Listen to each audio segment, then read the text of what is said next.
All right, good evening, everyone. Hey, Jackie, I know you're on. Just give us a few. Joel. Hi. Just give us like 2 minutes. We'll get started. Um, we're not voting for anything, but we already have quorum. So give us like 2 or 3 minutes and we can get started.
All right, good evening, everyone. How's everyone doing? We've come to our last meeting of I guess, before the summer break. My name is Joel Abreu. Welcome to the Business Development Committee meeting, our monthly meeting. Before we start, can I get a motion to begin the meeting and adopt today's agenda?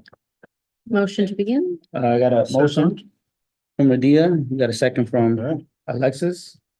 Thank you so much. Call this meeting to order 7:10 p.m. It is June 4th, a hot June 4th. I'm happy to be here. I'm going to introduce myself first. My name is Joel Abreu. I am the Chair of Business Development here at Community Board 12. Super excited to be here. I've been doing this for about 2 years now. I love this committee. We built it up, this team that we have for a year and a half now. So I'm really proud of you guys, the work that we've done throughout the winter, the spring, and now the summer. So let's continue to do great things in the fall. So I'm just gonna have everyone introduce themselves. Alexis, can you please introduce yourself? Hi, Alexis Marnell. I was a public member for many years, and then just this year I was appointed. Not only am I on the Business Development Committee, obviously, but I am now Vice Chair of Parks and Culture. Thank you so much, Alexis. Radia. Hi, good evening. My name is Radia Barnes. I am wrapping up my first year on the community board. It's been great to be on this committee. I'm looking forward to see what we do in the next year. I'm also on the Housing and Human Services Committee as well, and happy to be part of the whole movement. Excellent. Thank you so much. Carl. Good evening, Carl Negbu, member of the committee, proud member of the community board as well. So happy to be here. Thank you so much, guys. I have a few people here that I want to introduce. As always, Jackie, please introduce yourself. Jackie is the director of the Community League of the Heights, also known as Cloth, a big not-for-profit that contributes to the resources of our local businesses. So please, Jackie, introduce yourself. Hi, everyone. I'm Jackie Tessman, Director of Community Business Development for Cloth, Community League of the Heights. And I just attend the meetings and chime in when I have to. I put the link to our restaurant guide, just so everybody, just let me call attention to it now. It's in the chat if anybody wants to take a look. Okay. Your input is always, I'm always grateful for your input, Jackie. Thank you so much. We also have Hector that just walked in. So please, Hector, take a seat. You are part of the committee. So you can take a seat over here and introduce yourself, please. How's it going, everyone? Can the camera catch me? Yes, yep. How's it going, everyone? My name is Hector Bonilla. I've been serving on this committee for the past 2 years, been reelected for this upcoming year, and I'm also a part of Youth and Education and the Cannabis Task Force, and glad to be a part here and also to assist Joel in his efforts in leading this committee in the right direction. Thank you so much, Hector. We also have an esteemed community board member and also the director of the Washington Heights BID, Mr. Isidro Medina. Please introduce yourself. Thank you so much, Joel. This is Isidro Medina once again. I'm also the chair of the licensing committee for CB12. I'm the vice chair for the Inland Merchant Association and also co-president of the Small Business Alliance for the DA's office. So thank you so much, Joel. All right, thank you so much. So just to move on along with the agenda, first thing is obviously we just did our introductions, but I have a few announcements. The first announcement, I wanted to get you guys feedback on for those who attended the Latin Night Market. How did it go? We want to schedule a meeting with Marcos just to get some feedback from him. I spoke to him very briefly. I think that he's going to do another one in October. Not as planned because he was supposed to do it every month or every 3 weeks. But I think he's having some issues because of the permits. Who attended? Okay, tell me about it. How'd you like it? Well, it was not as expansive as it was the first time, which I actually think helped. Yes. Because at least people could like see what was being offered. And they had a nice array of vendors, so you can get like, I couldn't eat any, but like the barbecue was great. I mean, people were having fun. They had places to sit, which was nice. Yes. Also, so I thought it was actually, even though some people might disagree, but I felt that the smaller, because it was a little bit more compact, it had greater impact. Mm-hmm.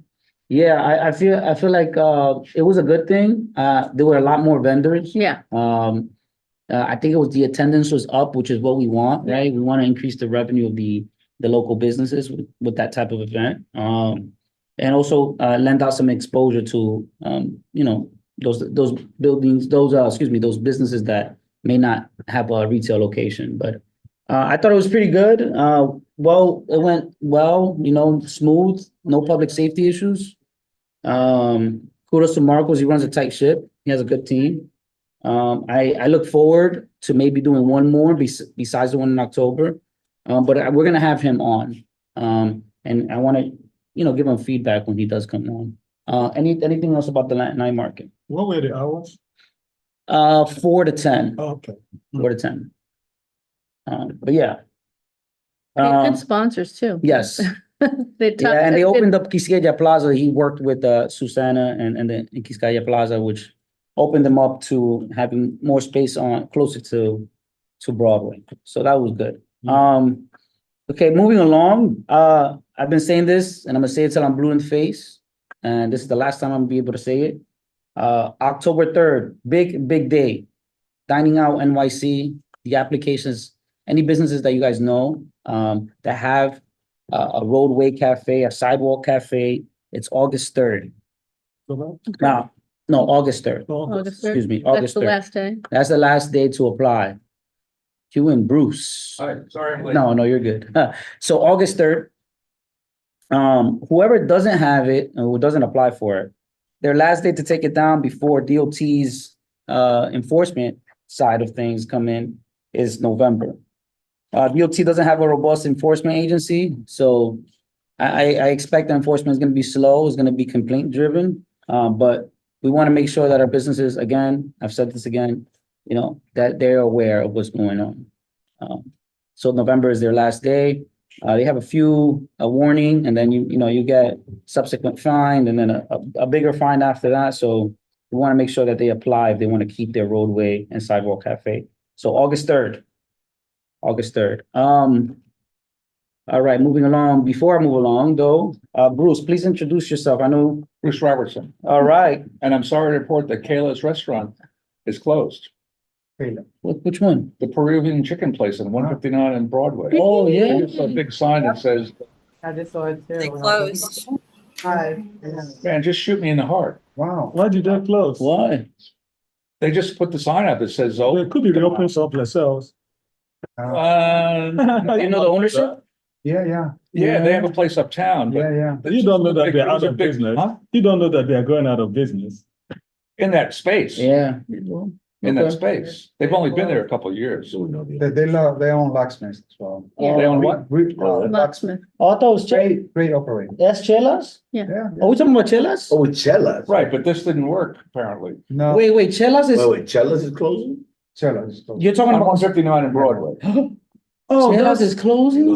Oh. Well, there's a sign that says available for rent. Oh, man. That means- the mixer, correct? Yeah, that's where we had the mixer. Yeah. Yeah, That's that exactly. mixer there. Nice Last people. year was- Last Yeah. year, yeah. Yeah. I'll reach out to them. I actually know that, I know the Yeah, owner, yeah. so I'll reach out to Great them. operator. Yeah, great I mean, we don't opportunity. need businesses closing, we need businesses opening. Absolutely, that's Did it right. like all of a sudden shut down, or is there a day they're still open now? It's just all gone. It's all shut. No, it's a big sign. Yeah, this is No, the 'cause first time I sometimes- saw the sign Yeah. and I was probably walked past there a couple days ago. I didn't see the sign. I noticed. I just came by it. Surprised. Yeah. There's available to rent. Well, we'll reach out to them and see if we can offer anything, some I don't know sort what of we can funding do. or, I don't know what their main issue was, but, if you guys are on, Oh, that's, come on into the community board, see if we That's can help you out. Yeah.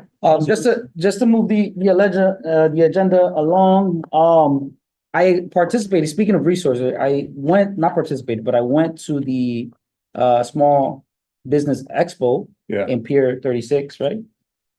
It was the first of its kind and it was intense. There was a lot of resources. Every chamber of commerce was there, multiple lending, multiple offices, departments of the city were there. There was seminars, people that are, you could connect with, huge networking event. I met so many people there. And I was there only for about an hour and a half. So it was great. I saw Jeffrey there. We'll introduce you in a second. But it was a great event. I'm so happy for the office, the mayor's office that did that. So I want them to continue to do this, add more to it. And I think this is a great first step. I'm looking forward to next year.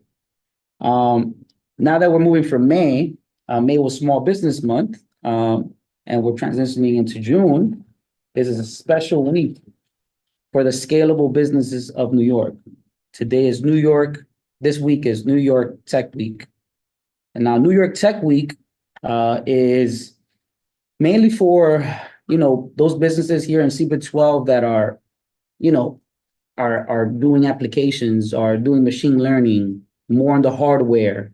They have 700 events throughout New York City for the whole week, from talking to venture capitalists, to other founders, to how to properly scale your business, pitching your business, creating a pitch deck. It's very expansive. Even they have some events that are, for Latino-owned businesses, for Black and Brown-owned businesses, for women-owned businesses. It's extremely expansive. It's huge. They do it in San Francisco. And what's the other city? I think it's Chicago. If you want to check it out, anybody who's on YouTube, who's, that you guys know that is creating an application, a website, doing hardware, AI, tell them about this, because this is a great way for them to network and to put their business out there. It's New York Tech Week. I highly suggest. I went to an event today, and it was like 50, 60 people from all over the country, from Miami, from Where Los was Angeles. it that you went to? I went to Long Island City. Oh, So it was an event in Long Island City, but they have events from Flatiron to Soho to Midtown, some in Queens, some in Brooklyn, but look up New York Tech Week. I believe, I don't know if any local businesses are doing it. I think it's more on a city level, but still very impressive. This is the first time I hear about it. I'm a startup founder myself, so it's fine. It's really nice to hear about this, especially when you can connect with other people.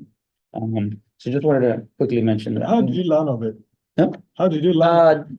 So I follow the Economic Development Corporation of New York City, Mhm. and they have events. You guys know what the Economic Development? Yeah. Mhm. So they have a few events throughout the city. I think it's Right. like 8 events that they're hosting. Mhm. So, and I found it out through them. Mhm. And then, I was later to see other events, because other people are doing it, like banks are doing it, VCs are doing it, not-for-profits are doing, chambers of commerce are doing it. So they're doing a very expansive group is doing multiple events on multiple topics Under the same program. under the same tech. Right, okay. Uh, Tech Week.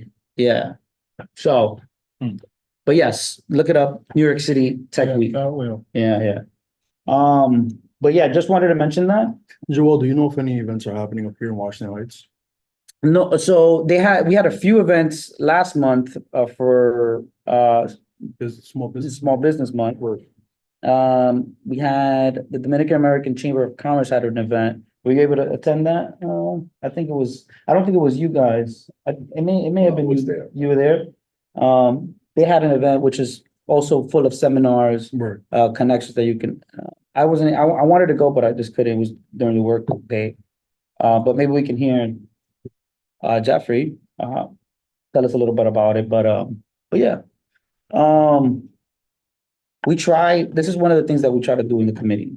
We try to bring any events that our local Chamber of Commerce are doing. I try to mention it to. We mentioned it last month that they were going to do an event, but yeah. Have you guys heard of any events that are happening this month in June?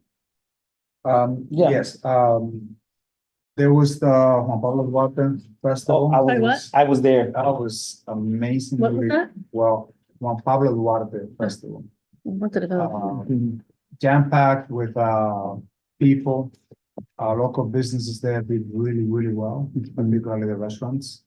Then in July 7th, next month, we're going to have El Festival Vegano. Second time coming out to New York City.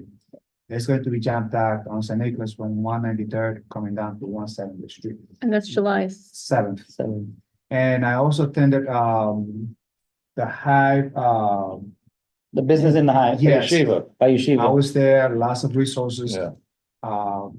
Really great institution to provide resource those small businesses. No interest, by the way. I believe that cap is 50 grand. And when we say like no interest, right? You think there's a catch there. Well, there's a catch. You have to have a guarantor. Mhm. And I think, most of our small businesses might not know about this. So I asked them if I can share the information. They are going to send us our information so we can share with at least our social media platform. And this is the Hebrew Society. Yeah, Shiva University. Oh, okay. Because I thought, so they also have, Yeshiva University also has, just to piggyback off what Steve was saying, they have an innovation lab, which is, they basically are bridging the gap between startups here in Washington Heights and Yeshiva University students. And what they do is and I was a part of this accelerator program, they partner you up with the graduate students that are, majoring in marketing or some sort of science. that can help benefit and accelerate your business. It's for 3 months, and they basically work with you and the students to kind of drive growth within your business, using the students. Hey, guys, welcome. Thank you. Hello. Yeah. My neighbors from 555. Hey, hello. I'm George. Nice to meet you. My name is Joel. Joel. Thank And you, everybody, well, you guys go ahead, we'll catch up later. for sure. Thank Yes. you. But yeah, anybody, that was a great event. Mhm. Why? Because George wasn't. Seething. So the recording stopped. Okay, it's back. I just shared information with you, Joel. Okay. You have any? Okay, great. So I'll send it to, and we'll put it in the minutes. Mhm. But yeah, they also, this program, Business Hive in the Heights, is also, like a kind of a funnel of businesses to come in and, pitch their idea to the Yeshiva University Innovation Lab for their next cohort. So, if you guys are still interested in possibly working with Yeshiva University and the Innovation Lab to accelerate your business, anybody, reach out to the board and, we'll introduce you to the Innovation Lab. They were a great resource for my business, and I'm sure the other members of the cohort. So, but thank you, Isidro, for mentioning that. That was great. But now, without further ado, I want to introduce Mr. Jeffrey Garcia. He is one of our own. Take care. He is one of our own Washington Heights bred, and he has moved on to bigger and better things in the Office of Nightlife. But he's come back, and we welcome him back to share all the resources that this office has. And welcome, Jeffrey. Thank you, Joel. Thank you. And thank you to the committee for having me here today. I also want to thank Chair Kathy Diaz, Community Board 12, for allowing me to be here and speak to you all.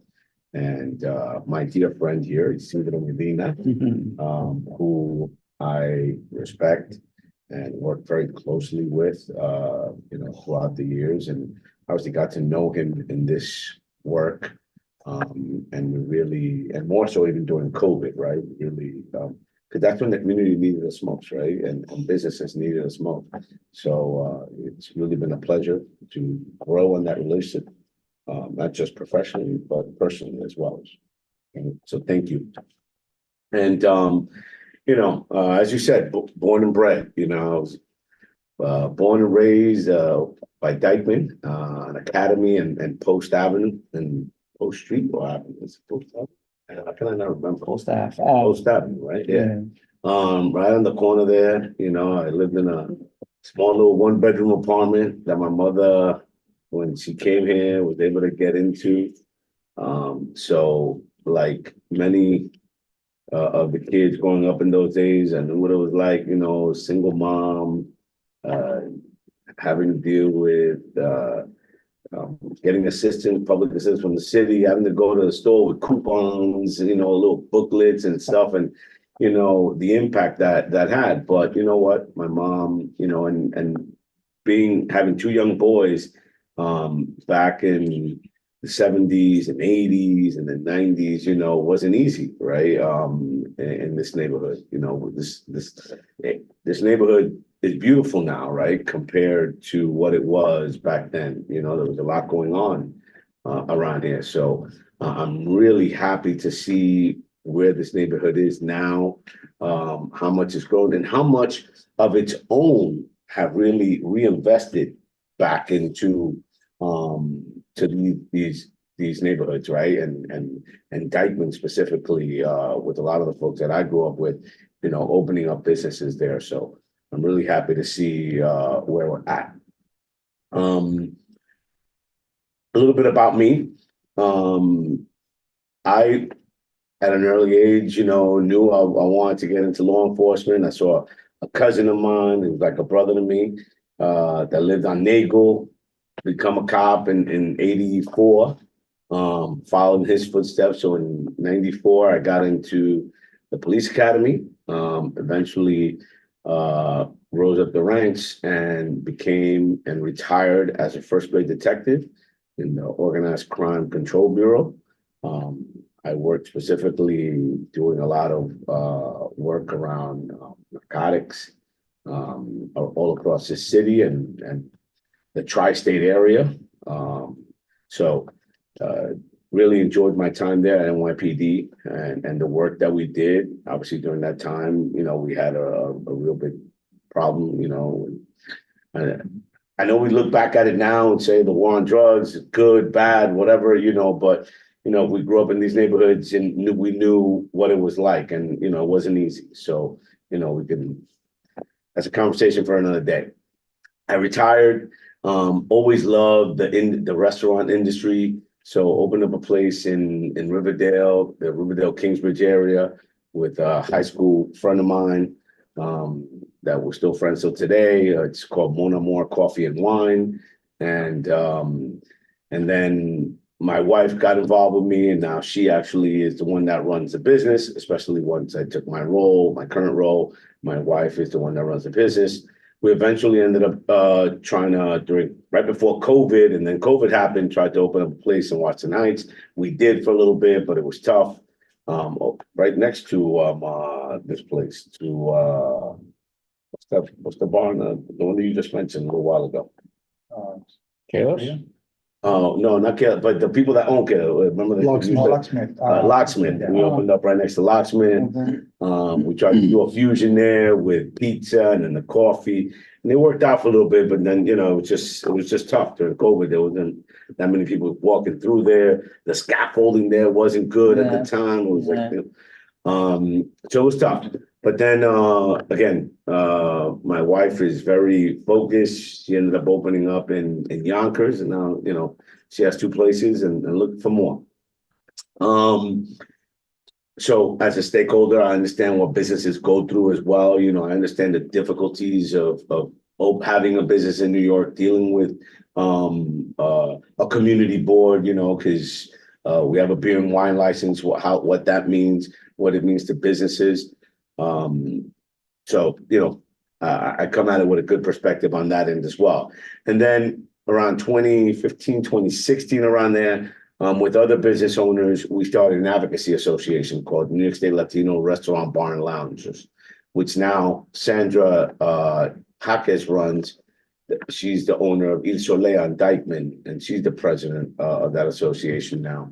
But I was the head of that for many years, and it couldn't have been more important to lead that organization than it was through COVID, right? Because a lot of our business owners probably wouldn't have survived what it was like, you know, during that time, whether it was getting resources for PPE, you know, getting them masks, getting them thermometers, right, to check folks at the door, to hand sanitizers, whatever they needed. We worked with the city, closely with the city, and actually SBS, folks in SBS, to get these resources to them, right? And a lot of the stuff, I was going around delivering it to places. So, you know, because I knew how important it was for them to be able to continue operating. I know how difficult it is to get the resources, because in some of those places, you couldn't even get this stuff, right?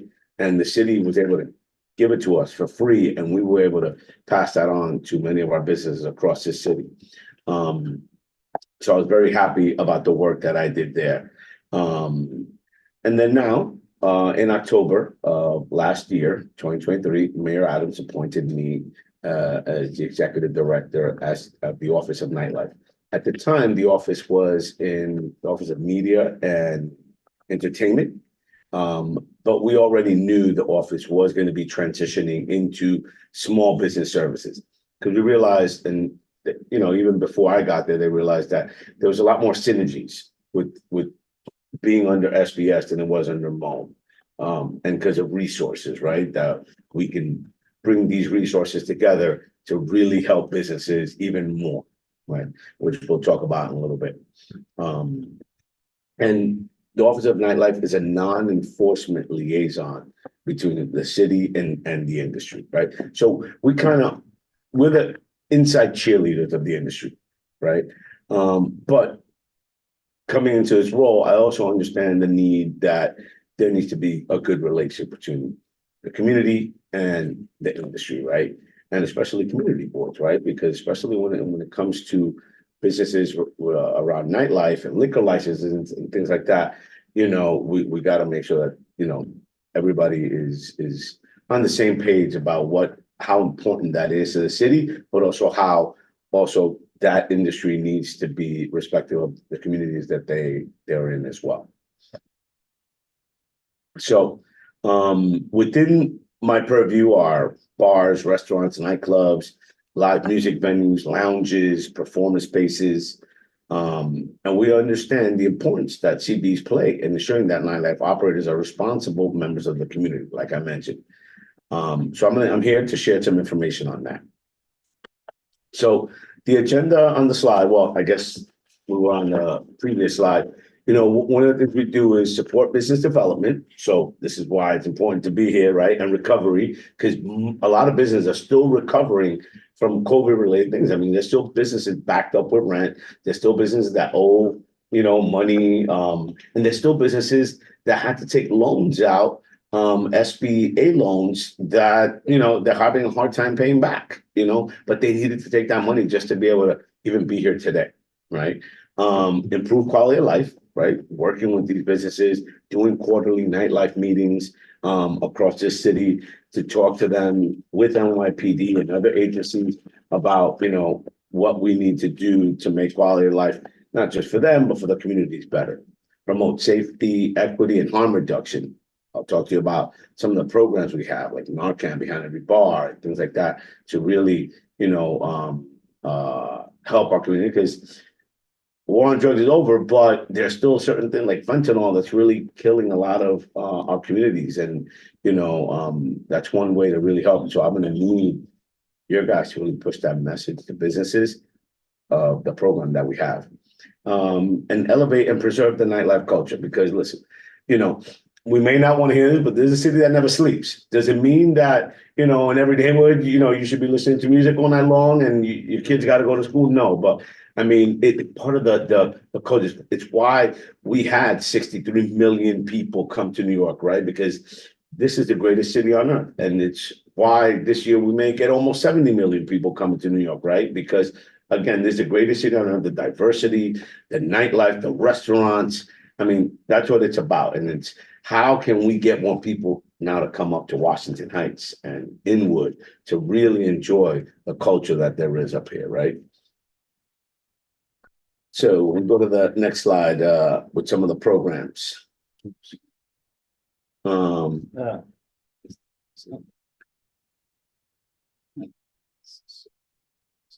start here, and then so like I said, our team recently went into to SBS, and there's some programs like the NYC Best for small business advocacy and to navigate bureaucracy. So what does that mean?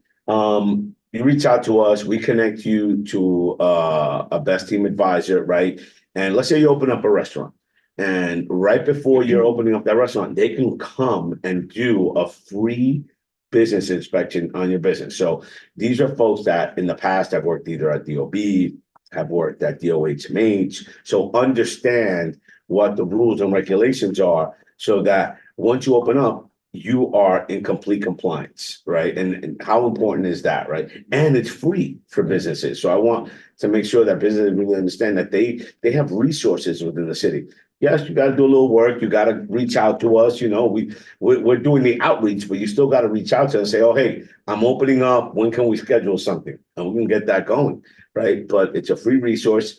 It's, you know, I know that I've seen it in motion. I've been to one of these things, you know, recently, these inspections, and it was great. You know, I mean, the stuff I didn't realize, you know, and you could be an experienced business owner and still miss things because you're just so used to doing something a certain way that you think it's the right way until you get hit with that ticket. But they're going to tell you, listen, you need to change this. You can't have a curtain here. You be careful. That extension cord can't go there. You got to move it. And they'll prepare you for that business opening and make sure that you're in compliance. And we really think, you know, this is a great asset to have here in this city. All right. We have free commercial lease assistance. So I'd say even before you get even to that point, you're thinking about doing a business in New York, you already have a location in mind. Oh, yeah, and you get that lease from the landlord. Before that, you reach out to us. Once you get that lease, we already connected you with free legal assistance within SBS, right? Where you can send them your lease and they help you negotiate that, right? You know, they'll let you know, listen, you know, you might want to change this, you should change this, you know, so that's another free program to help businesses, you know, and business owners not fall into a bad lease, right? And like you had mentioned earlier, we have Fund Finder, right? Some of the stuff that you saw at the expo is that you can reach out to us. We can connect you with local CDFIs that help businesses, right? And from time to, like last year, we had a great program that we had with local CDFIs and Goldman Sachs, where we had millions of dollars available to small businesses, and we were able to get to them at a very small interest rate. I think the top, it was like 4%. And, you know, it was really helpful to those small businesses. And who did it help most? Black and brown businesses. Black and brown businesses. So, you know, that's what, you know, this is about. And just a quick note, you know, on where we are as a city. 1 in every 6 business right now was open under this administration. So what does that say? Is that this administration is committed to small businesses. They know it's the backbone of this city, right? And one thing I always say, when people are working, when lights are on corridors, guess what? Public safety is better, right? Because walking down a dark street, you don't want to walk down a dark street when you're coming home from work, you know, at 11 o'clock at night, right? So we also understand that, you know, there's a place for these businesses, and they have, you know, they help our communities as well. One of the things that we did coming in to this role is that we look back at, you know, like we do many things, right? What is the city doing right? What can it improve on? And one of the things we saw is that, you know, we really needed to improve how we deal with nightlife locations, especially from a law enforcement perspective. We saw that there was an over enforcement of a lot of locations. And some may say it's justified, others, you know, but what we saw is that in many cases, for very small infractions, we saw these march operations going on across the city that cost businesses thousands and thousands of dollars and possibly ended up losing their licenses because of it, right? So we came up with a new approach, right, which was called CURE, right, to remove the march operations. Doesn't mean that there is no enforcement. It's just there's steps before enforcement takes place, right? We want to educate before we enforce. And I think we've seen that in many sectors of life, right? And, you know, in many areas where we don't want to over police neighborhoods either, right? But we also understand that we need to make sure that they understand that there is a system in place, right? So, the mayor and chief advisor, Ingrid Lewis-Martin, directed the NYPD to work with us to change that. And we came up with a new initiative called CURE. It's coordinating a united resolution with establishment, right? Great name, CURE, right? Because you want to cure what is going on, right? Yeah. And the idea was to create direct communication between the precinct, our office, and the venues, right? To rectify, mitigate public safety, quality of life issues, and give businesses a chance to correct these issues before enforcement takes place. We recently had a meeting with Cedro, the chief of Manhattan North, the 3-4, about, you know, preemptively around Dyckman and the Inwood area. Why? Because we know the summer's coming. We know activity is people are gonna come more to the neighborhood. We've seen numerous businesses open up around Dyckman and the area, which is a good thing, right? Because that means, you know, each of those businesses are employing 10, 20, 30, 40 people. So it's a good thing. We know that there's a new cannabis shop that's going to be opening up on Dyckman. You know, it's on weekends going to be open until 2 a.m, I think it is. So that will bring more people to the neighborhood. So we had a pre-summer meeting just to go over what we want to see from them. You know, we understand that, like, sometimes the traffic patterns on Dyckman now, because of the bus lanes and the bike lanes, makes things a little, creates a lot of congestion. So we want to figure out how we want to fix that.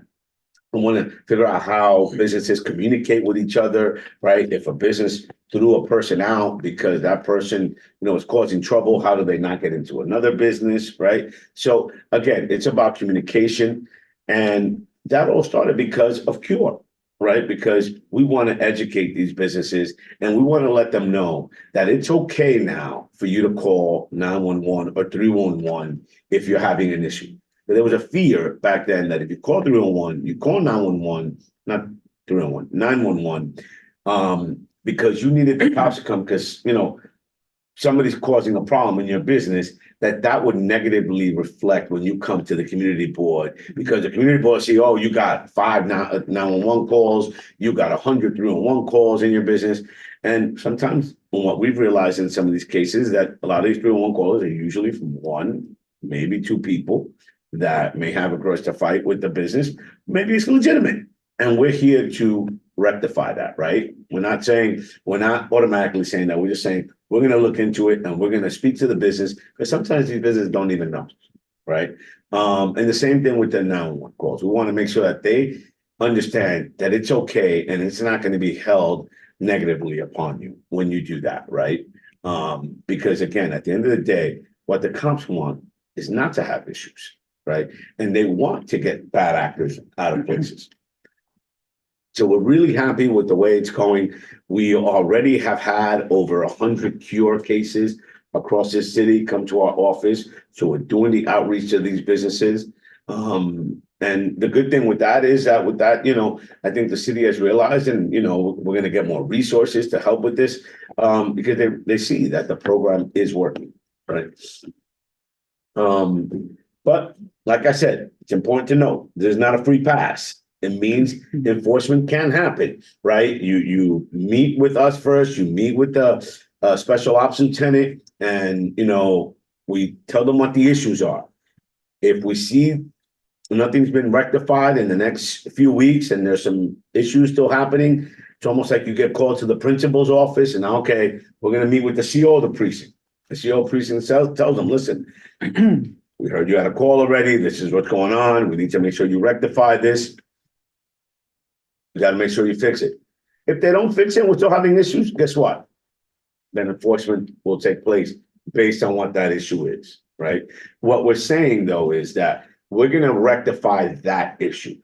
If the issue is not that, a person wasn't wearing a glove when they served the food or something like that, we're not going to have Department of Health go there and give them a whole bunch of tickets, right? So if the issue is loud music, we're going to bring DEP in with NYPD, and we're going to rectify the issue that way, right? Because we want to go at the core of what's going on, right? Our job is not to just give them as many summonses as possible, thinking that will correct the issue. Because we've realized in the past that it hasn't, right? Because now they're even more in debt, and now they need to figure out a way to kind of make that money, Right. and they're going to take more chances, and that's not what we want, right? We want to let them know that we're here, we're going to help them, but you also have to put your part. All right, and one of the programs that we have within that it can come from you guys, if the community is reaching out to you, is MENT, right? We know that a lot of quality of life issues are the complaints that you get, whether it's, garbage at the end of the night in front of a business, and that bleeds into, the front of a building, or noise complaints, whatever the quality of life issues are, you can reach out to us and we can connect you with, the Office of Oath. And within the Office of Oath, there's an office called the Office of Conflict Resolution. And they have professional mediators. It's not me, and I call them me, and I'm gonna, talk to the venue, because I might side with them, right?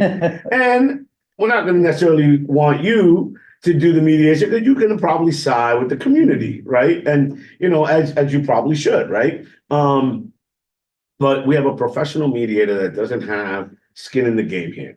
Their skin in the game is to figure out a solution between both parties, right? How can we work together?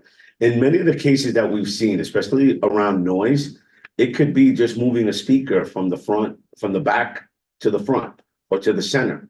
right? It could be moving the base. Maybe it's up against the wall and that makes the wall vibrate upstairs, moving it off the wall.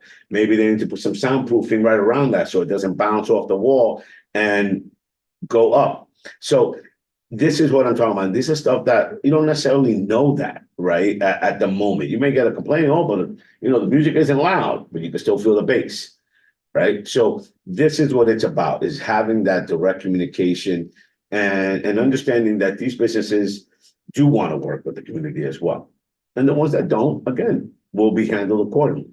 So we're really happy. We've realized that in 87% of the cases that men happens, it works. Like they come up with a resolution. So that's a very high number. That's good. And I think that we all have to realize that when we just talk to each other, we can probably figure stuff out. You know what I mean?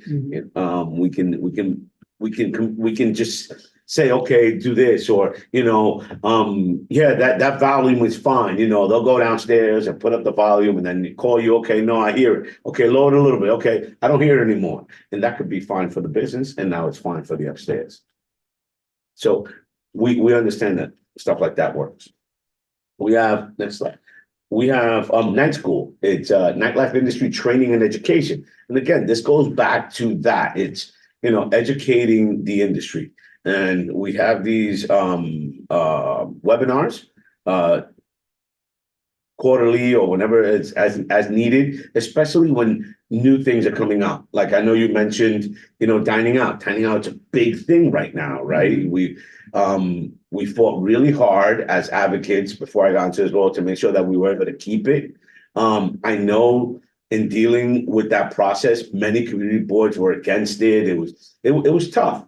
But one thing I kept saying when we were having these meetings, whether it was community boards or elected, is that the program will self-regulate, folks. 11,000 people took advantage of it during COVID, but 11,000 people aren't going to use it afterwards, right? Why? Because one, it was a necessity during COVID, right? You couldn't have people inside. But two, once a permanent program came, you were going to have to pay for it. There was going to be a lot more rules and regulations around it, which is what's happening now. You're going to see that a lot of people are not going to participate. I think more than ever will, right? More than we had before, especially in Uptown and the outer boroughs, because you really didn't see the boroughs really taking advantage of this. It wasn't really available to you that way. You only saw it in Manhattan, Right. and not Uptown Manhattan. You saw it in downtown Below Manhattan. 96. So I think that it's a great thing. It's a great program. This helps you, especially in the summer, hire more people, get those summer youth employments up, whatever it is, right? So I think that that's a good thing as well. And when it comes to the roadway stuff, I think you will see that not many people are going to take advantage of it. And we even one of the folks in our office, Stephen Prickett, developed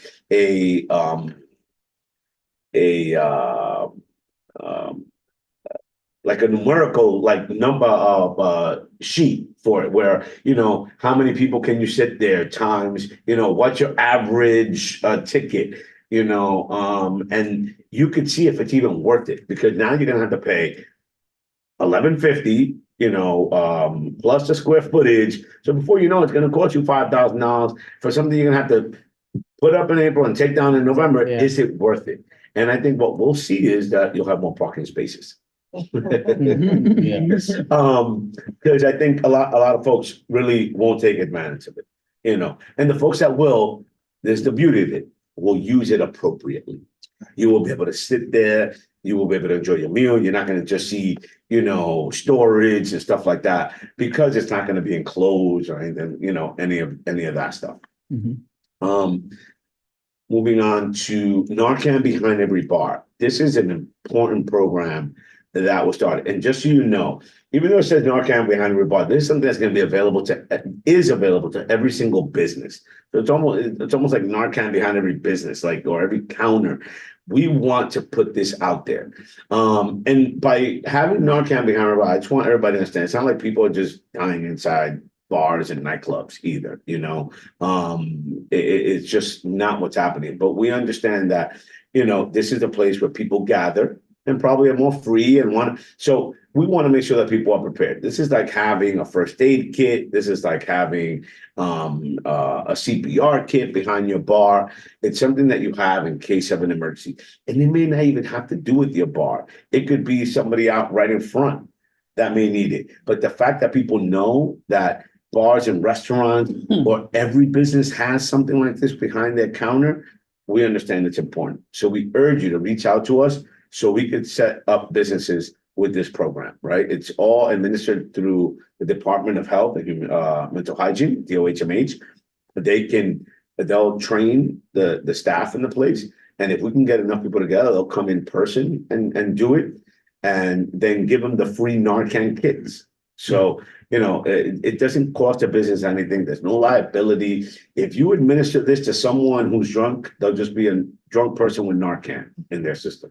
Right. Right? It's only for, it's only for fentanyl, Hey. but it won't kill anybody if you're on coke or whatever. It's At all. just- Yeah. No, and then, if you're overdosing on any drug, but obviously, especially fentanyl, because that's the most lethal one right Yeah. now, this can give you a second chance, and you could really be helping save a life. Okay. So we really think it's important. Yes. At what point can you actually use this kit? Because what about the person's right? Do you do it against their will or just because you? Well, the person, usually if you're doing this, the person is overdosing. They're probably knocked out on the floor.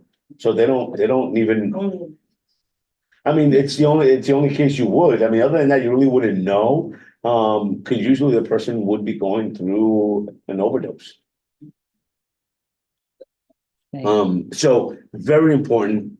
I really would like everyone to really promote this to your businesses and reach out to us so we can help you coordinate it. One thing I'd go also ahead. like to just piggyback on great presentation so far, Jeff. That's amazing. The team at the Office of Nightlife, they're super responsive as well. Some of my associates have reached out to them and they got the material over super quick, all the information, and also the Outsmart NYC. I think you're gonna speak I'm about gonna that. talk as well. about that too. Yeah. Great. That's Yeah, well. so super responsive. Okay, so we'll move on and we'll save some of our questions. I have a few questions as well, but we'll move on to the next slide. Yeah. So, but real quick, I want to just go, Mhm. Outsmart is a crisis prevention and bystander intervention program that helps prevent your staff and help prevent sexual harassment or sexual assaults in your business. If you reach out to us, we connect you with Outsmart NYC and they'll come to their venue and do an on-site inspection, right? Oh, okay. Site visit where they can tell you what are your vulnerable spots in your business, to prevent sexual harassment or sexual assaults. So very good program. And again, free. Dining out. Let's go to the dining out real quick. I know you mentioned it. I just want to make it very clear. Businesses have until August 3rd to apply, right, into the new program. Okay. If you apply into the new program and you have a sidewalk and outdoor seating, you can maintain that program if two things happen, right? Until you get approved, then you have 30 days to comply with the new program, which most likely is going to take anywhere 4 to 5 months. So most likely, if you apply August 3rd, you're going to be able to continue with your current setup until November. All right? Until November for your roadway. Your sidewalk is all year round. You'll be able to continue with that through this year. Once you get approved, you have 30 days to comply with the new program. All right? For your sidewalk. For your street, you need to take it down. If you apply, if you don't apply, you need to take it down the next day, technically. If you don't apply and you currently have roadway or sidewalk and you don't apply by August 3rd, you have to take it down August 4th or not use it, remove it, whatever. If you do continue using it, then you will be summonses, you will be ticketed for that. And unfortunately, as great as the work that we're doing with CURE and we really educate, we also understand there's been a very long runway here, to help businesses get through this for many reasons, right? It's been free for the last 4 years. They've been able to kind of do and whatever they wanted with with it. So unfortunately, I don't know how much we're going to be able to help a business is if after August 3rd, they don't comply and they didn't apply, that if they get a summons, that we can help them with. Okay, so I think it's important to really let them know. Oh, sorry, you had a question about that? Yes, excuse me. So, yeah, I understand, the things that are on the side, on the street. And then are you talking about, let's say, there's a little restaurant that has a few tables that is not blocking, that's not impairing the sidewalk, people can still walk on it. Does that mean those have to go too? Everything off the sidewalk? Well, first of all, technically, by August 3rd, they have to apply for whatever program, if they're just gonna use a sidewalk, they have to at least apply into the program, right? And show that they applied to it, and then they can continue working the way they are until they get approved. Once they get approved, then they have to comply with the regulations within the new program. So, you just gotta make sure you let them know, if you wanna continue seating people out there past August 3rd, you need to apply into the new program. Whether it's 1 seat, 2 seats, 3 seats, again, and that's that's gonna be on the business to know if that even makes sense, right? Does it make sense to pay the fee and the square footage and this and do everything you have to do if you're only gonna have 3 tables? That's a decision they're gonna have to make. But we're just giving them the rules in which they have to work under so that at least they're in compliance. You mentioned roadway and sidewalk.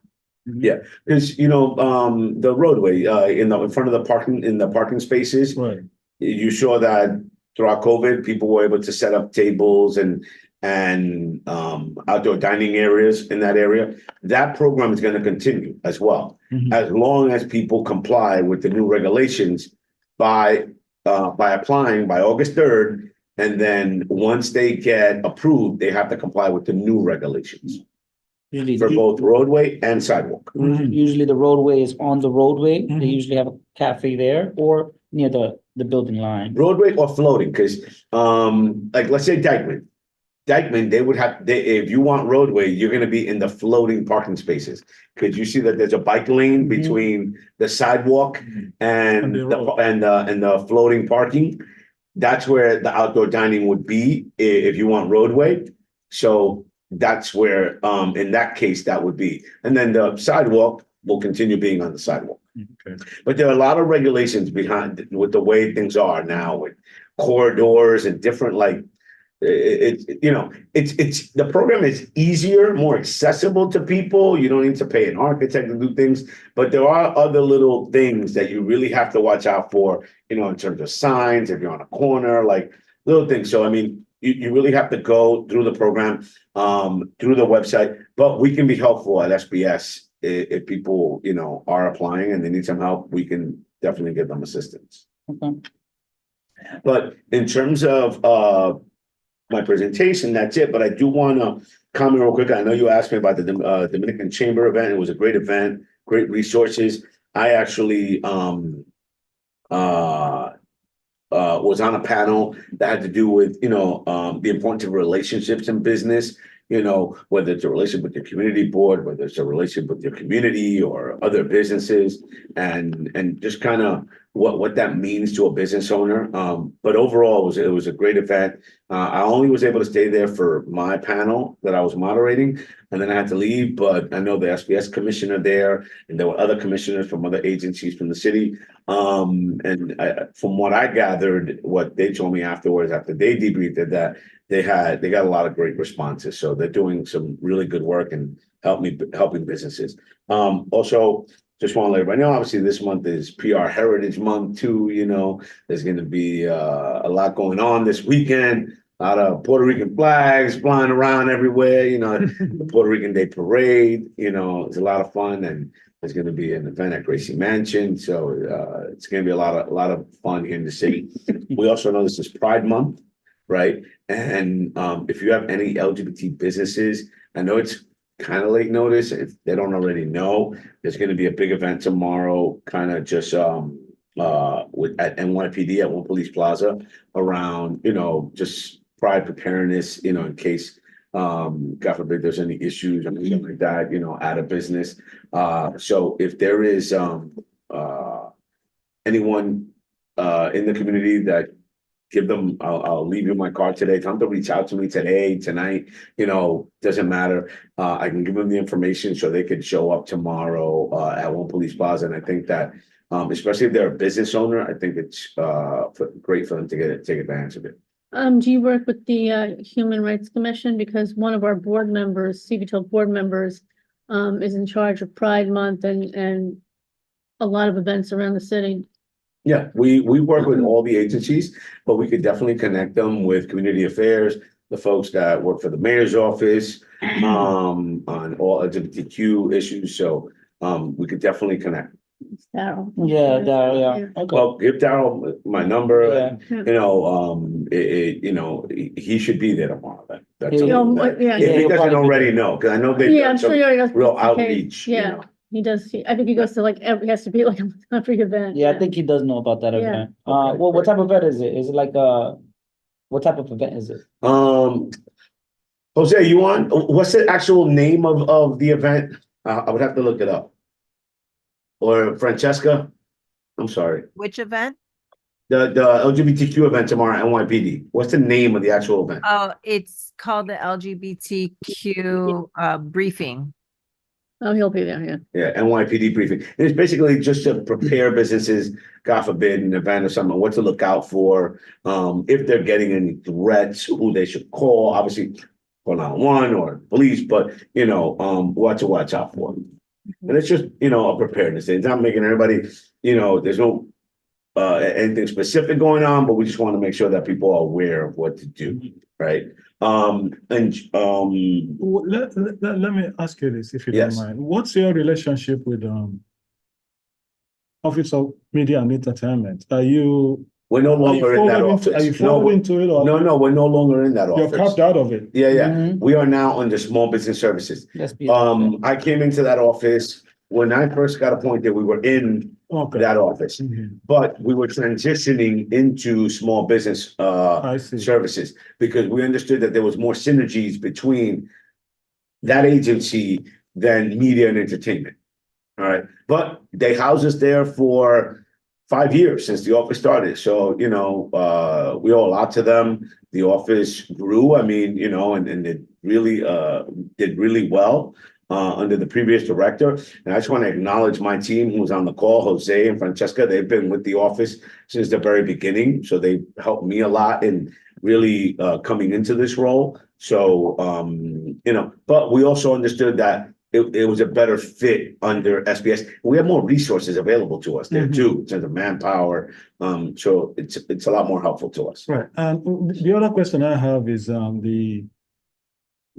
I guess the expected lifespan of this office. Was it always there? Obviously, it wasn't always there. So it sounds to me that it was created by this mayor. It was created by de Blasio. Oh, So the office has been so it's around an just ongoing office. 5.5 years now.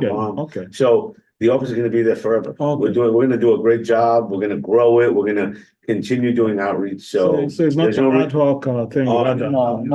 All right. I may not be there forever. but Yeah. You may be the next, but the office does great work, and we'll continue to do the work, and we see the benefits. The industry sees the benefits. So, we're looking at it. The nightlife industry in New York City is a $35 billion industry. They employ over 300,000 people throughout the city between restaurants, bars, clubs. So we all should understand that the importance of it. That's a lot of revenue that comes into this city because, again, does it mean that, it shouldn't be supervised? We shouldn't, no. And that's why we have this office. That's why it was created. And we're really happy with the work. And, obviously, I think this week, hopefully we're going to, I think the city council is going to be approving the city of yes and for economic opportunity. And one of those proposals there was proposal 9, which is around dancing. There's still some areas because of zoning, like Dykeman, like you can't get up and like just dance in one of those restaurants. And we just understood that, you know, that was terrible and that needed to be changed across the city. And also, like, you could open up a business on one side of the street, but the same business you can't open on the other side of the street, right? Yeah. So we understood that there needed to be a lot of changes, and city planning has done a great job with that. And again, you know, some people feel the housing part is not perfect, but one thing I've learned since coming into government, we can't make the perfect the enemy of the good here. And I think there's a lot of good work going on in the city. You're right? building the infrastructure for nightlife.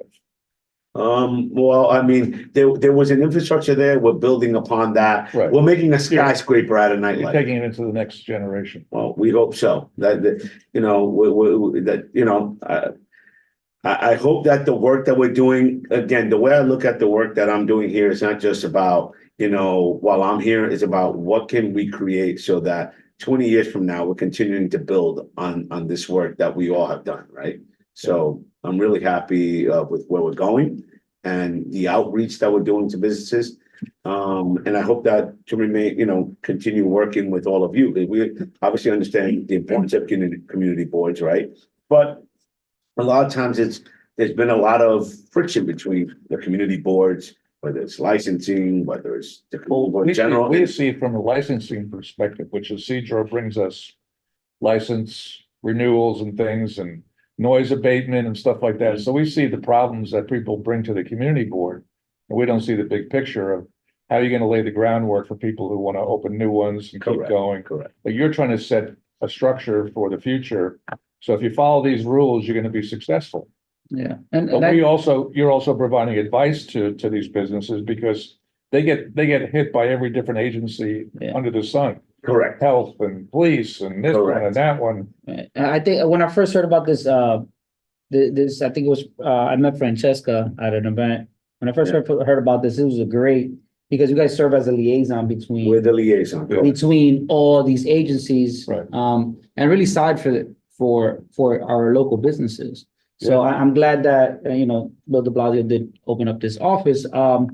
But do you have any other points that you wanna? No, that was basically it on course. my end, but I mean, if there's any questions. And Sure. again, but there's one point when you said that, I do want to make when it comes to community boards that, I want you guys to like look at these businesses really with an open mind. I think that sometimes if we try and restrict these businesses so much, we're gonna have unintended consequences.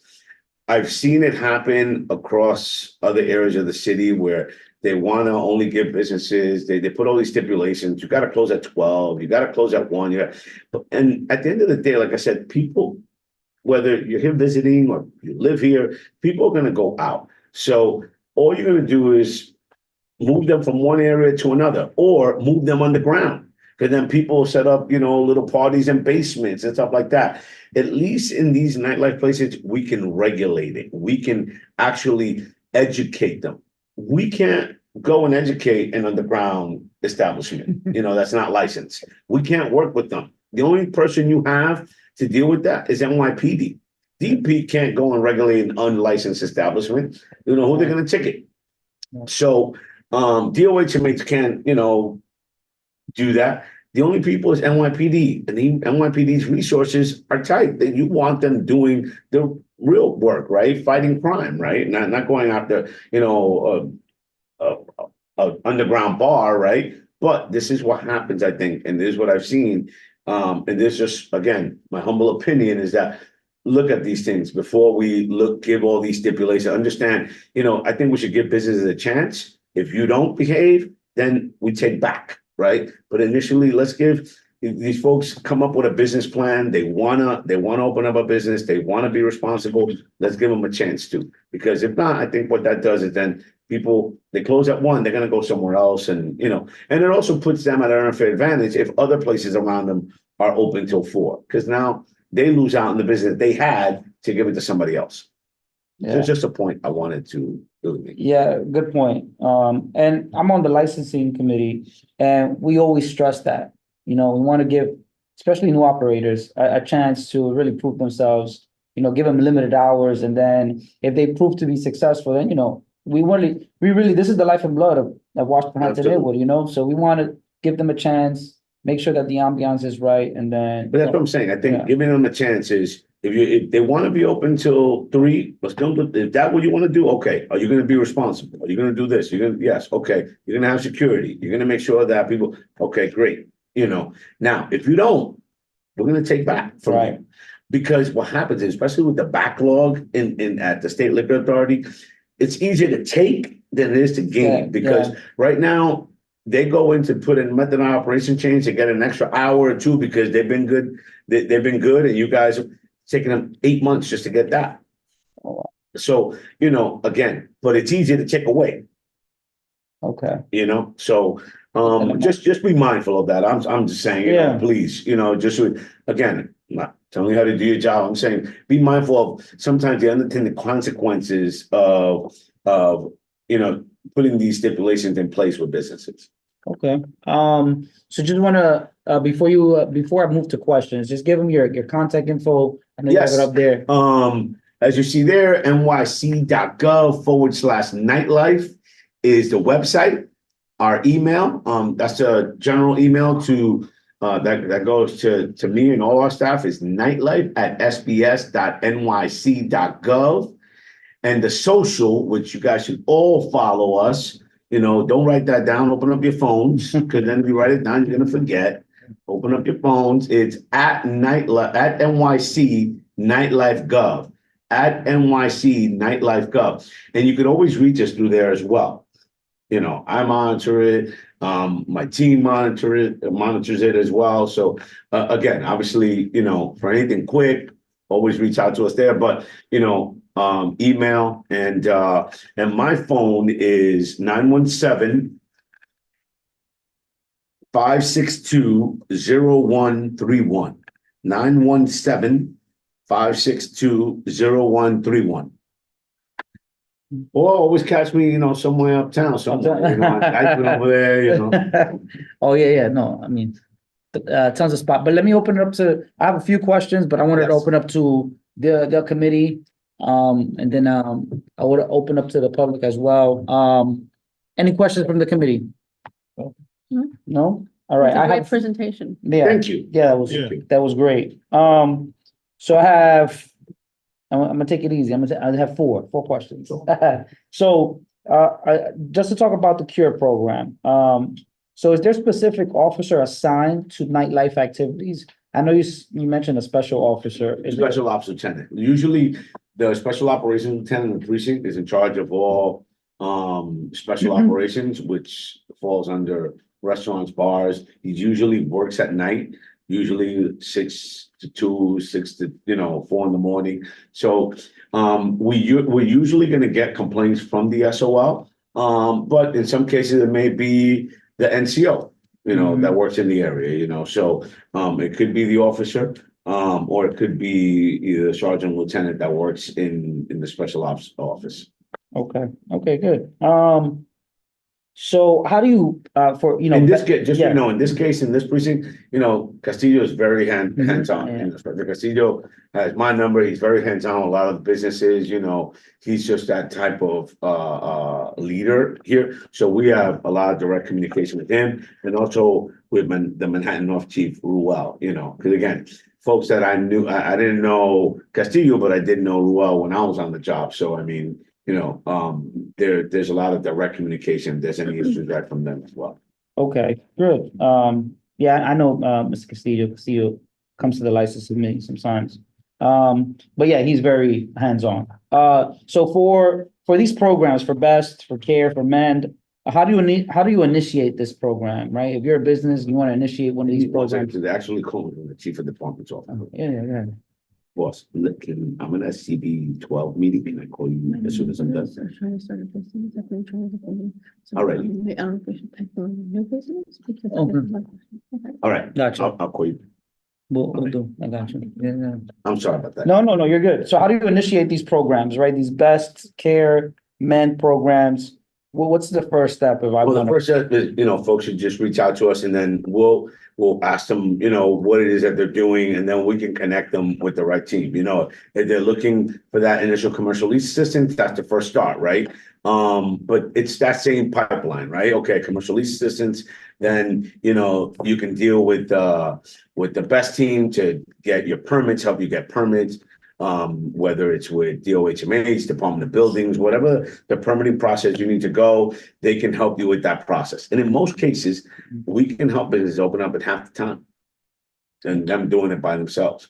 So, because really, listen, and the mayor, the administration, they made no qualms. We're here to cut as much red tape as possible for businesses to open up. We need businesses open. We need people, businesses employing people. Yeah, agreed. That's good. So we have your contact information. Yeah. And we can, forward that to any business that wants to participate. And SBS in general, Yeah. like if you guys have any contact with SBS, SBS in general, we're all there to do the same work. Again, you want to go through us, please feel free. You can reach out to me, our office, we can put you through the pipeline. So, you reach out to our office and we'll connect you with the best team, with the CLA team, whatever you need. All right, so Go ahead, Carl. okay, so where are you located and what's your staff strength? Our office is at, One Liberty. Oh, Yeah, One Liberty. and the staff strength? Our office in particular is 3 people, right? We're gonna be getting more people now. We just got approved by the city council to get 4 more people. But we have access in our office to even more people than that, right? Right, 'Cause right. we have the best team. And they've made those teams available to us, right? So we have more manpower, albeit not directly under my, direct supervision, but to work with us. Good. Thank you, Carl. So I have 2 more actually.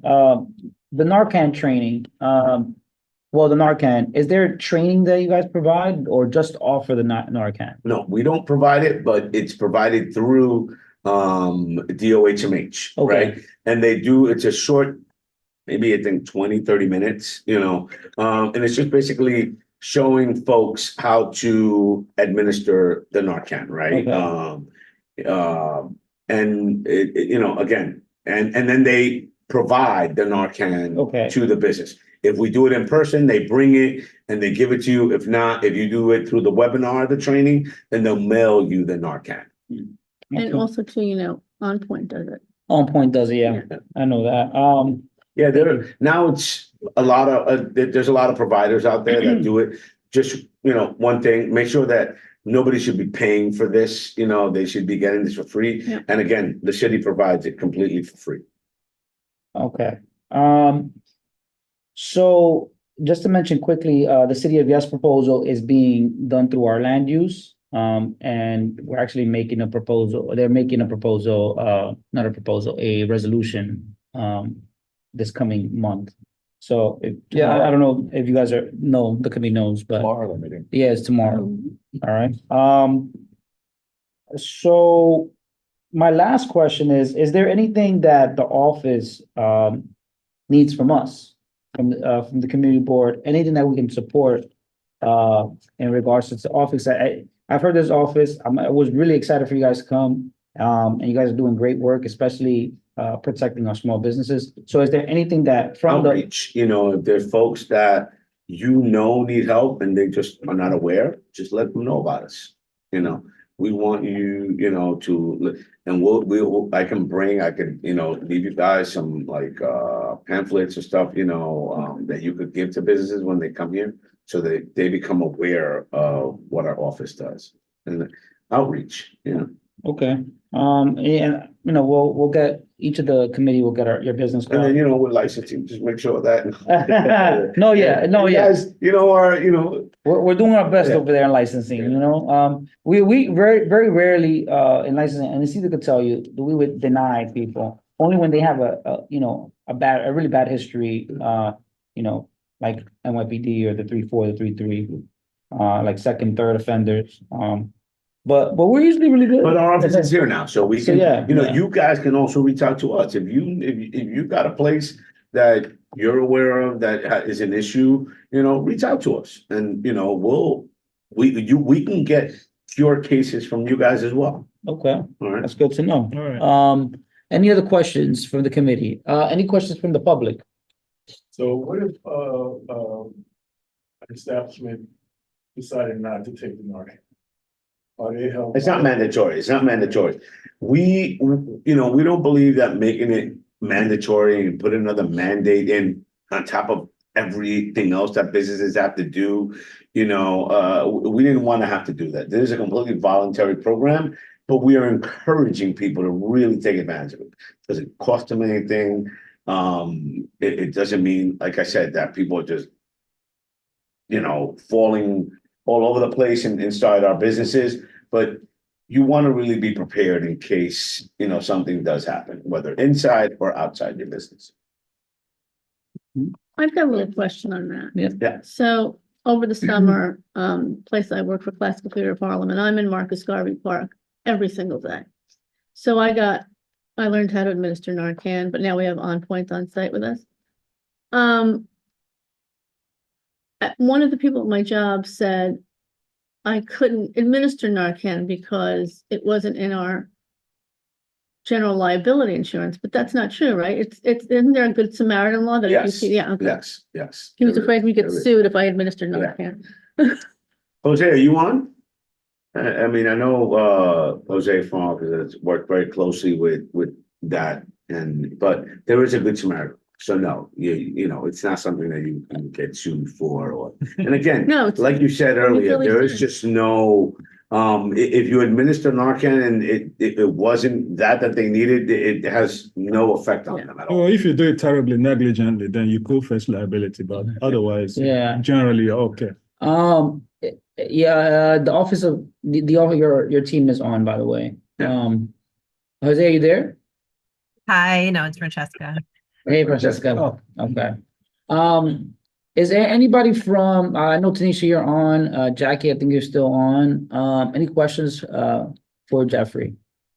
Taylor? No, okay. Well, if there's no other questions from the public, Bruce? No? No? Okay, good.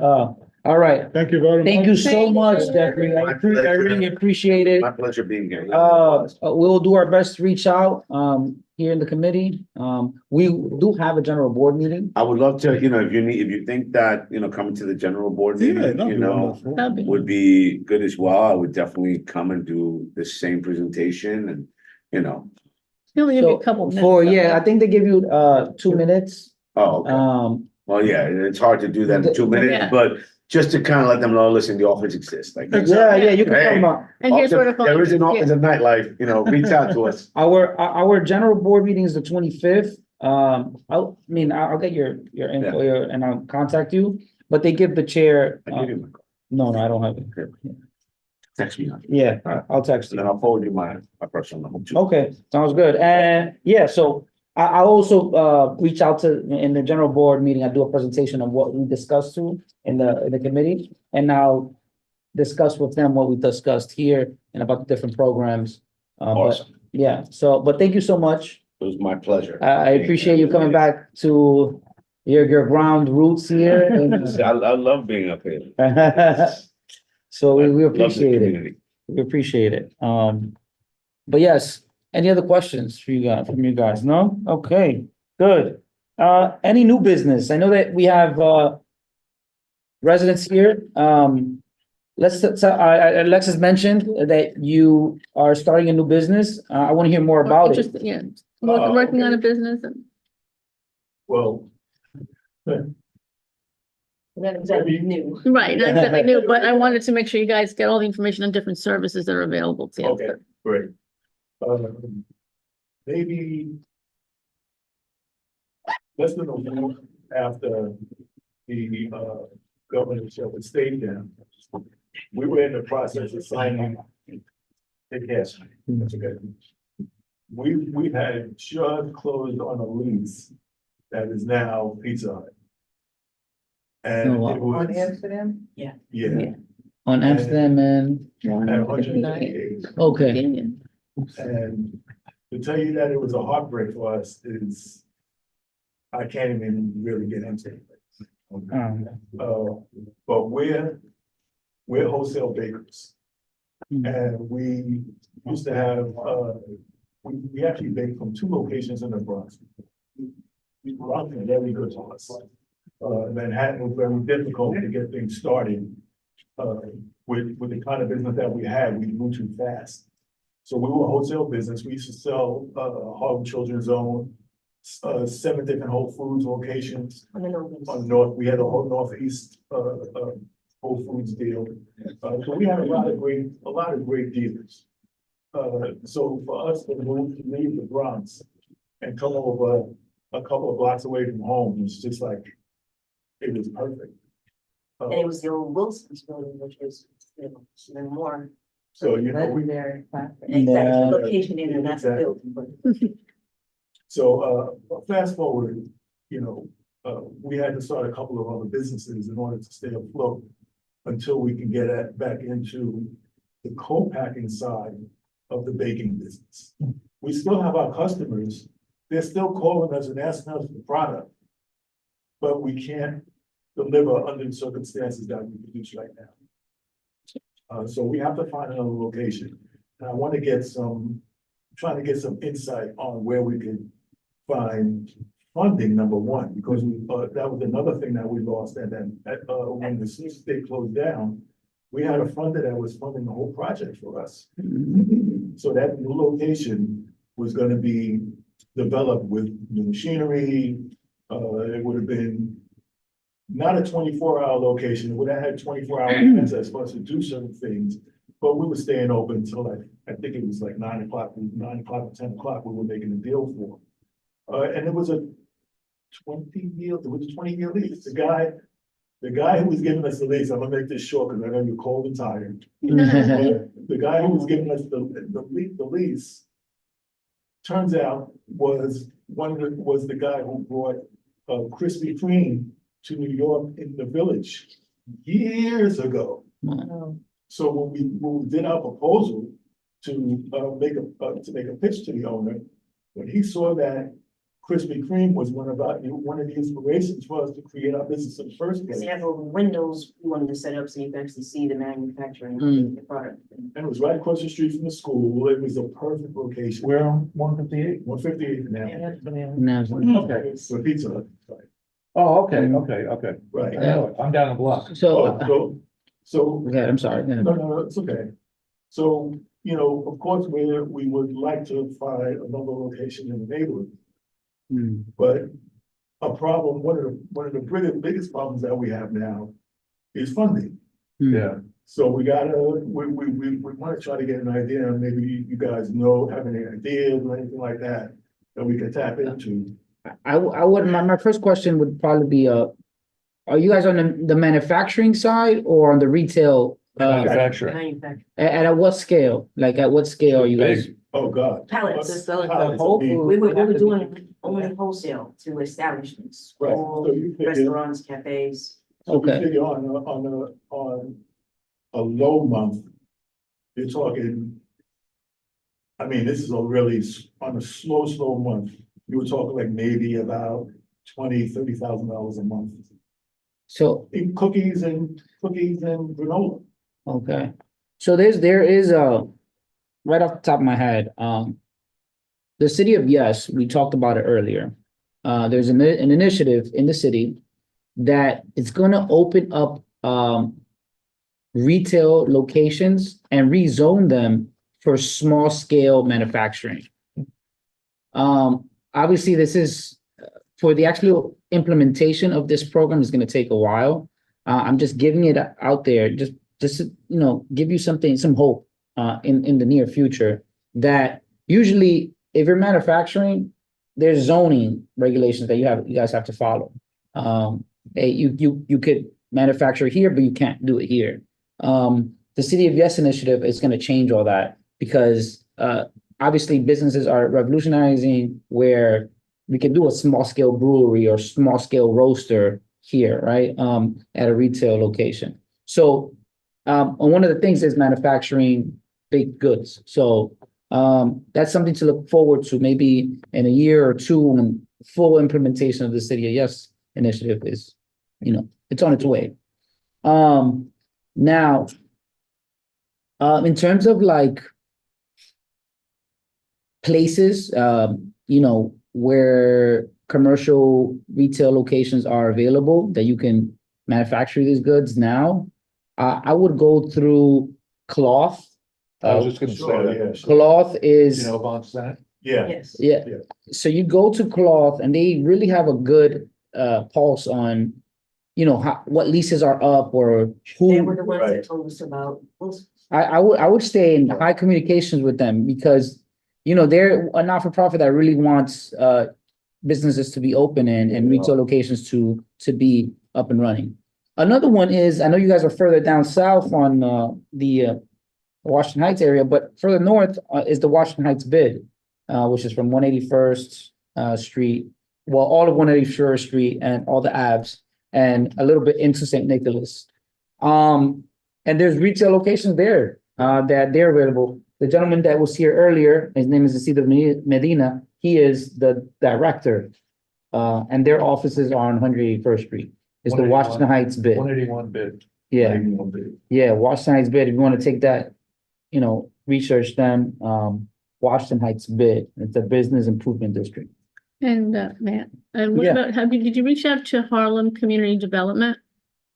Yeah. we did. Did you talk to Curtis Archer?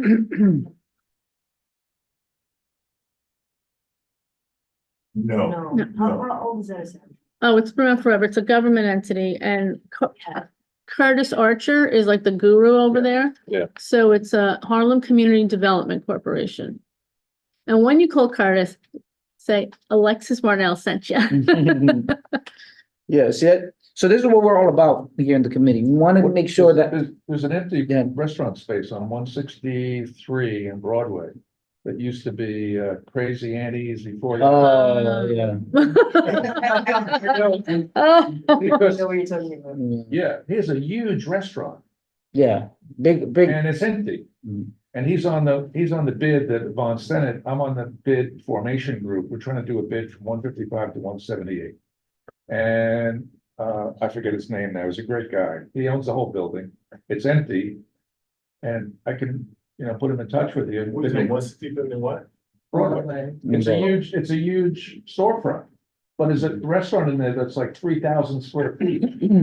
Oh, man. And the Irish guys had it for a couple of years, and they're the same guys that own the Harlem Tavern on Frederick Douglass and 116, where they were more successful than up here.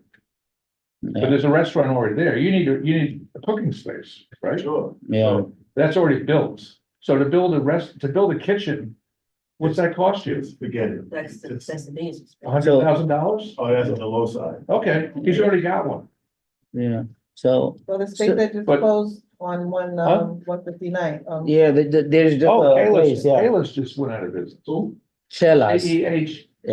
CHELAS, 159 in Broadway, across from McDonald's. and They that just- Hilltop Ale House. They just put a sign up Mhm. saying rent, space for lease. I don't know who the landlord is.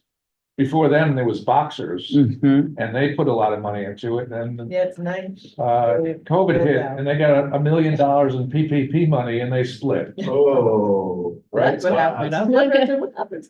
Huh? That's what Place on the happened. corner?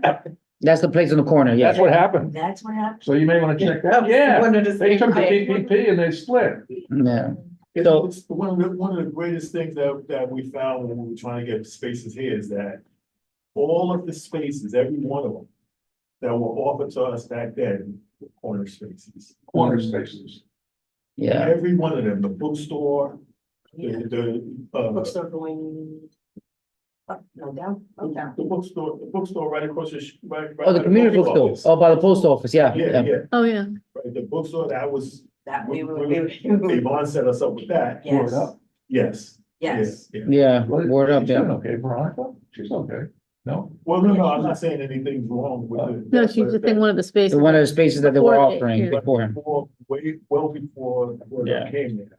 Yeah, Yvonne- Oh, right, okay. That's right. Yvonne knows a lot of people, okay, sorry. so, Yeah. so that, what I was trying to tell you here is that this is what we do, right? We're trying to put you into communications with the right resources.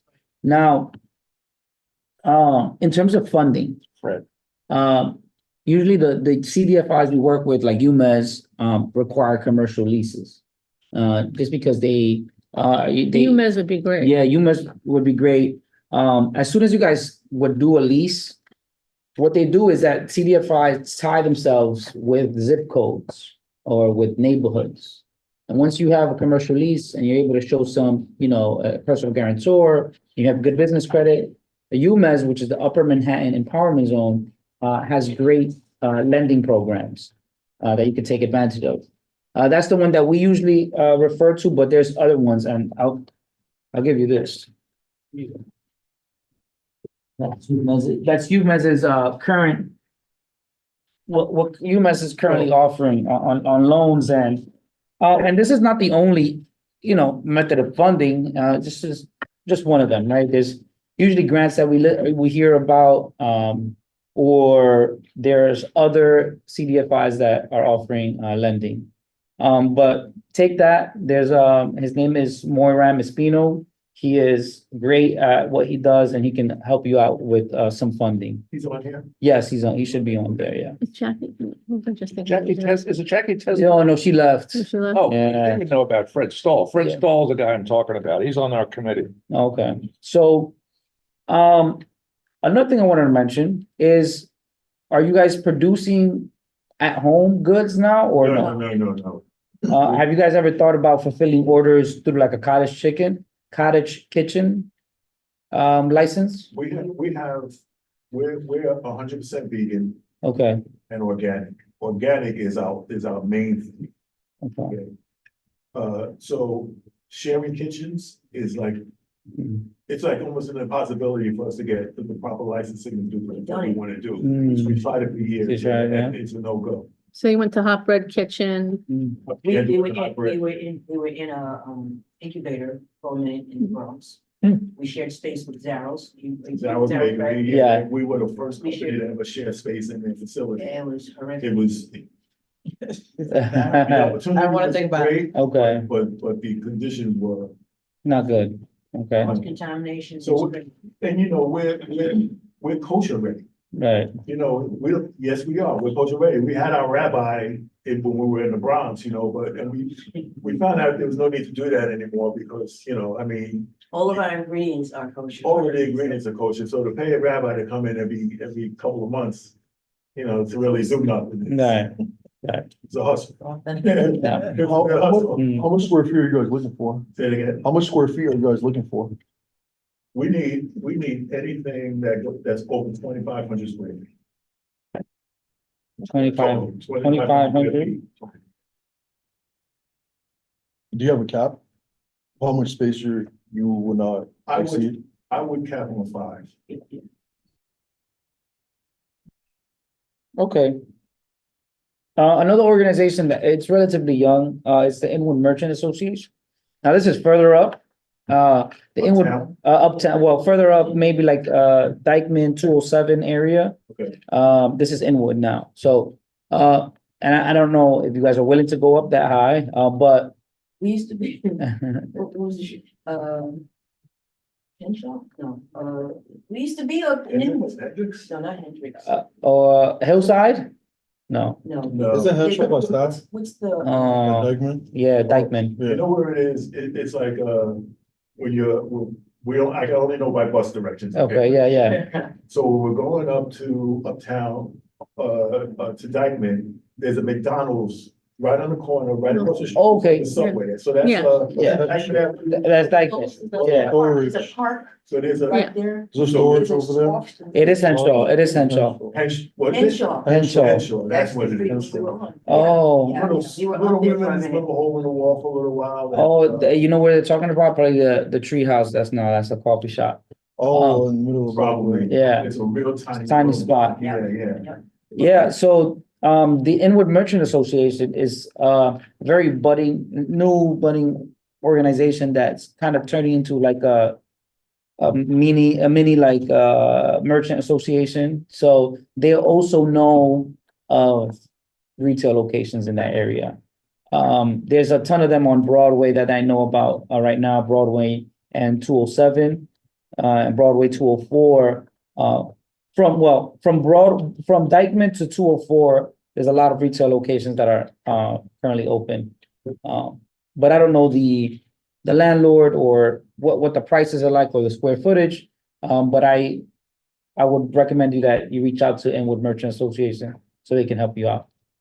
And I know you mentioned that you needed funding, for the business. Do you have any capital ready to deploy if you was to secure a lease? No, not today. I would have to first find out what the place might cost me. Right. Add that to the business plan. I can estimate what it would cost, add to the business plan and make another presentation to a lender. And that's how we got the last lender. He sold the kind of business that we were doing, got excited about it as a private lender. But as soon as on the day that the state closed down, he left. That was a heartbreak. What Yeah. about our friends up in Dykeman who are doing the bank that's getting the community lending? But yeah, yes. So, yes, thank you, Bruce.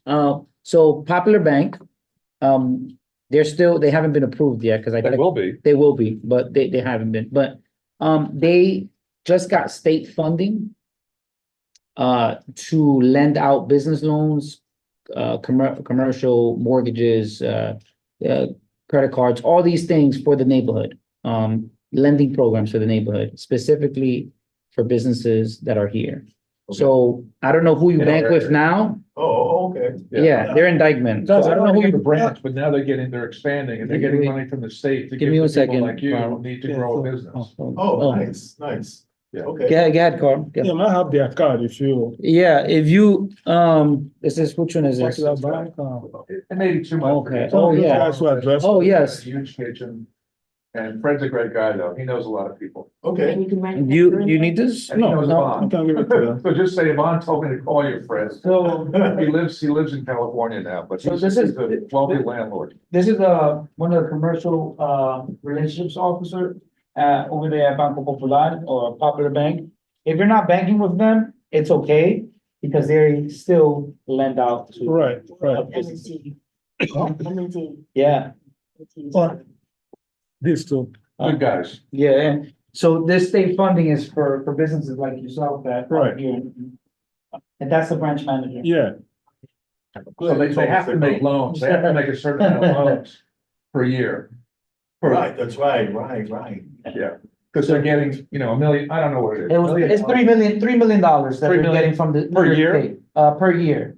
They have So to give it away. they have to give it away, they have to do programming, to lend out and give That's right. these these guys, access to those funds, right? For our neighborhood. So- You said a name, for one of these guys here. You said tell them that. Oh, Curtis Archer Curtis from Archer. Harlem Community Yeah. Development. Harlan. Oh, here. You have his number? Yeah, I got his number. okay.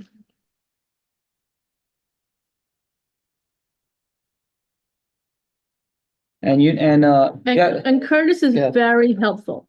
He's just got a list that is unbelievable. So many contacts.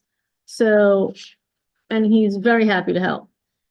Yeah. and plus you have Alexis here, which is your neighbor. She's a great resource. Anything that she hears from here, I'm sure she'll Oh, pass we've it already along. done it. That's what they have. Yeah, so, Here's our website.